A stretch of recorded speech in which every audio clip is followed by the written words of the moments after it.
ஓம்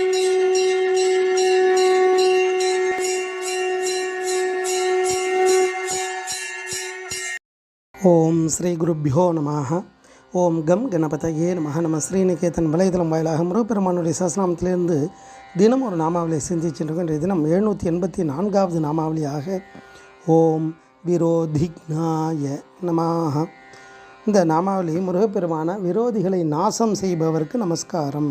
அதாவது பக்தர்களுடைய அந்த விரோதிகளை, பக்தர்கள் கிட்ட இருக்கக்கூடிய அந்த அசுர சக்திகளை எல்லாம் நாசம் செய்பவர், அழிப்பவராக குமார பரமேஸ்வரன் விளங்குகிறார். அப்படி அந்த எதிரிகளை எல்லாம் அழிக்கக்கூடிய பெரும் ஆற்றலுடையவர் குமார பரமேஸ்வரன். அவர் அந்த அசுர சக்தியை அழிப்பதற்காகவே அவதாரம் பண்ணவர். அவருடைய அவதாரமே அதற்காக தான். அசுரர்களெல்லாம் அழிந்து தேவர்களெல்லாம் சந்தோஷமாக இருக்கணும் அப்படின்றதுக்காக தான் அவர் குமார பரமேஸ்வரனாக அவதாரம் பண்ணுறார். அப்பேற்பட்ட அந்த இறைவனை நம்ம நினைத்தாலே நமக்கு ஏற்படக்கூடிய அந்த எதிரிகளால் ஏற்படக்கூடிய துன்பங்கள், எதிரி அப்படின்னா வெளியிலேருந்து இருக்கக்கூடிய எதிரிகள், நம்ம ஆத்மாவுக்குள்ளே நம்ம இந்த சரீரம் எடுக்கும்போதே ஏற்படக்கூடிய காம, குரோத, லோப, மோகமதம், ஆச்சரியம்னு சொல்லக்கூடிய 6 பகைவர்கள், இவாளை எல்லாரும் நம்ம ஜெயிக்கணும் அப்படின்னா அதுக்கு முருகனுடைய அனுகிரகம் இருந்தால் மட்டும்தான் நம்ம அதிலிருந்தெல்லாம் விடுபட முடியும்.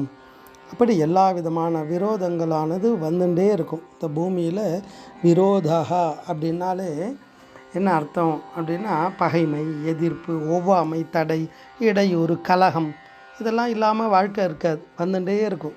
அப்போ அதெல்லாம் சமாளிக்கணும்னா நம்மக்கிட்ட முருகனுடைய அருள் மட்டும் இருந்தால் போகும்.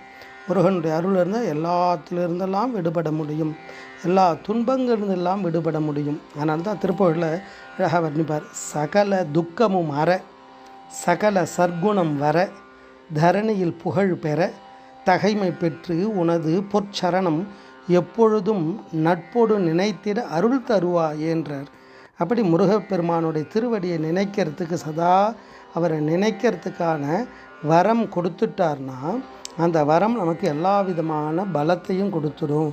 அப்போ நமக்கு ஏற்படக்கூடிய இந்த துன்பங்கள், கலகங்கள், பகைமை, எதிரிகள், எல்லா துன்பத்திலிருந்தெல்லாம் விடுபட முடியும். அப்பேற்பட்ட பக்தர்களின் விரோதிகளை நாசம் செய்பவராக இந்த நாமாவளி முருகப்பெருமானை வர்ணிக்கிறது. ஓம் விரோதிக்னாய நமஹ. ஸ்ரீ குருப்பியோ நமஹ. ஓம் சும் சுப்பிரமணியாய நமஹ.